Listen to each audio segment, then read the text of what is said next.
Chapter 22, Hurricane Wilson versus Hurricane Wilma. After playing an enjoyable solo gig at the Firehouse in Woodstock, Georgia, I headed straight down I-75 for Florida. The weather all week showed nothing but Hurricane Wilma churning in the Caribbean toward the Yucatan Peninsula and making a strong right turn toward Florida. I knew this was going to be an interesting adventure. I'm constantly projecting to the storm to take a different turn and also hoping that this storm might just decide to fade away, which would be good for all involved. After pulling the rig into the truck stop at the Florida line, I turned in for the night. After a good night's sleep, I received a phone call from California confirming a date for my upcoming February tour. After some breakfast and internet work, I headed south toward the Buckingham Blues Bar in Fort Myers. Having some time to kill, I was able to stop when I wanted to. When I called the club, it was going to be business as usual since the storm wasn't due until Monday. It did get scary when I found myself in the gas crunch around Sarasota. Even though I had 3/4 of a tank, I knew I should have kept it near full earlier around Tampa. It amazes me how people freak out in these situations. If everybody would remain calm when things like this happen, it would sure make it easier. I believe that when just a few people freak out, this causes a chain reaction that resembles the 1929 stock market crash. Whereas I was trying to be calm, I could see myself briefly heading into freakout mode. That seemed like a good time to stock up on groceries, water, and such. After I made sure I had what I needed, I continued south, arriving at the club around 10 p.m. The weather was really humid. Luckily, I was able to plug the trailer in to use the air conditioner. So far, so good. Now things are starting to feel funny. It is definitely the calm before the storm. The weather is really humid when I wake up in Fort Myers, as well as very drizzly and cloudy. Wilma is the big story, and everyone is preparing for the storm to make landfall on Sunday. I just spent the day working on my equipment, got the guitar set up, and basically just relaxed for the afternoon. After the gig, we headed toward House of Blues in Orlando by way of Tampa. I woke up at my most frequent, but not necessarily favorite, Flying J truck stop on I-4 off I-75 near Tampa. This is usually the best stopping point before heading to Orlando and the Disney Nightmare. Showtime is until 11 p.m. at HOB, so being able to relax at the hotel is a luxury as well as a necessity. Seems like the load-in is about a quarter mile with the gear going in on hand trucks, but once in, the gig is fun. I've had people all over the country come up to me saying they've heard me at House of Blues in Orlando. Although there are many tourists in the audience, I still have people from the nearby area that show up. That's a nice feeling. The next morning, I was waiting to hear what the word would be for the gig down in Matlacha on Pine Island, just north of Fort Myers. We were ready to roll because Bert's Bar wasn't planning on closing if they didn't have to, but the town did evacuate. We then headed back toward Tampa to Lazy Days RV, where I had purchased the travel trailer. Being a paying customer allows one to spend the night and hang around shopping or making RV repairs. Of course, they would like for you to buy a new RV while you're there. It just so happens that I needed a new trailer tire and was able to take care of that there. Wilma finally hits Florida. Now we're just having to wait it out for the aftermath. There wasn't much use in trying to venture anywhere. The weather was beautiful, but all the damage reports are now coming in. The Keys are hit hard, but Florida's East Coast unexpectedly suffered the worst damage. Now it's a matter of trying to see who needs what. I then headed down I-75 toward Pine Island and Matlacha for Thursday's solo gig at the Tarpon Lodge in Pineland. My room was set up for Wednesday night in order to leave for Friday and Saturday's gig at the Lorelei in Isla Morada in the Middle Keys right after playing Thursday night. My worst fears were confirmed when I called John at the Lorelei to confirm. The place was underwater. This whole venue's atmosphere is set around the sunset daily with dining and music from 5:30 p.m. to 9:30 p.m., with the sunset being the principal player. Unfortunately, it would be the last couple of months before the Lorelei comes back. By this time, I'm seeing the writing on the wall, figuring out that this tour is going to be an emotional roller coaster ride for everyone involved. I've lost 3 gigs so far, but I felt I had a choice now. I still have other dates booked based around performing at the Fort Lauderdale Blues Festival, but now that was in question.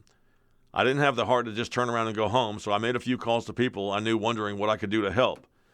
Then I decided to involve everybody. I thought if I could help some folks with a little help from my friends, I might be useful somewhere. So that's when I pulled over to a parking lot and sent out the email to my database mentioning my situation and soliciting for support. When I got to the Tarpon Lodge, the owner, Rob Wells, kindly told me I could have my room for a second night at no charge due to my cancellation in the Keys. There was no social media at the time, so email would be the only way to broadcast the message for support. Upon checking the email later, I was finding friends rising to the occasion to help me out financially. Some donations started coming in, and a bank account in Atlanta was set up to take them in. Over the next day, exactly $530 was pledged, and I decided to add $80 to take it to $610, just over $600. I was ecstatic. The solo gig that night was okay. The folks there seem to enjoy the music, but I always wonder how, since most are always engrossed in their conversations. It's always more enjoyable playing for anybody that's actually listening. The owner from Bert's Bar called me to say he would like for me to play on Saturday, but then changed it to Sunday afternoon. That was fine by me. Some friends in Sarasota landed me a ticket for the Sarasota Blues Festival, so I made the trip up. The headliners were Delbert McClinton and Shamika Copeland. It was nice seeing my many friends from the Suncoast Blues Society, as well as getting to meet Barbara Strauss, the lady behind the festival. The crowd numbered into the thousands for a beautiful day of blues. When Barbara was made aware of my mission, she handed me $100 to donate on behalf of the Sarasota Blues Festival. I was once again humbled. On the way back to Pine Island, I stopped in an all-night Walmart and bought the first round of supplies like bottled water, etc. The van was loaded with equipment and provisions. This was daylight saving weekend, so it was nice being able to set the clock back for an extra hour, since it would be 3 a.m. before I got back to my room. After checking out of the Tarpon Lodge the next day, I headed to Bert's and set up for my 3 p.m. acoustic set. It was a beautiful day, but visible reminders of Wilma were making people realize what a hefty price it is to pay for nice weather. I enjoyed the set, being able to communicate somewhat with the audience. Now it was dark early, but I packed up and headed toward the Keys. As I headed down US 27 from Alligator Alley toward Miami, the reality was setting in. Speed limit signs were bent and mangled, streetlights were lit here and there, with some intersections being nothing but black holes. Knowing that the tolls on the Florida Turnpike had been lifted, that saved me at least an hour going south. The expense due to the 6 axles on my vehicle makes the Turnpike an entity to avoid normally. I finally arrived at the Florida City Walmart around midnight. There were many motorhomes in the lot for the night, which to me is always a welcome sight. There was still a curfew in effect for Miami until 11 p.m. This normally 24-hour Walmart Supercenter was closed, currently operating between 6 a.m. and 7 p.m. I didn't notice until later that I had parked next to a large shopping cart return rack that was lying on its side. That was explainable, but when I saw that this rack had a rather tall tree in the middle of it, that was not. This rack obviously went up in the air during the storm, making a ringer around this tree as if being played within a game of horseshoes. Reality was becoming all the more real each minute. Now it was Monday and Halloween. As a few more donations were coming in to help with my desire to help, I went into Walmart and started buying all of the supplies I could handle. Bottled water, flashlights, batteries, and other items I figured people would be needing filled my shopping cart in no time. As it happened, I ended up making 2 trips into the store. The travel trailer was starting to resemble a loaded 18-wheeler. The weather this day was also rather strange, as it was once again very cloudy and drizzly, casting a rather melancholy feeling. I finally decided it was time to head into the Keys. I had to get the Big Pine key for my gig at Coconuts, which was to be a big Halloween party. Then I would start working on distributing the items I had purchased. The devastation was almost too much to bear the further south I drove. Collapsed signs, destroyed roofs, refrigerators, washers, dryers, beds, couches, dressers, and no telling what else that had been ruined from the flood were all out on the road. Both the bass player and drummer for this gig, who both live in the Keys, had their cars flooded, so I was their transportation to work this night. Everything was looking great for a night of music and fun until the power suddenly went out all through the Florida Keys about 50 minutes before we were to play. We kept hoping it would come back on, but it never did. We finally called it quits around 12:30 a.m. Not getting to play was almost more painful than witnessing the disaster aftermath I had been seeing, mainly because it was what everyone was looking for a spirit lift. It more or less felt like the feeling you get when your final flight is canceled and you're in the airport wondering what next.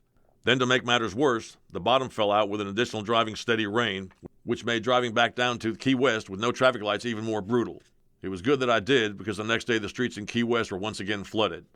I headed into Key West to go to the bank and the post office, and then came back to Big Pine Key to pick up the trailer.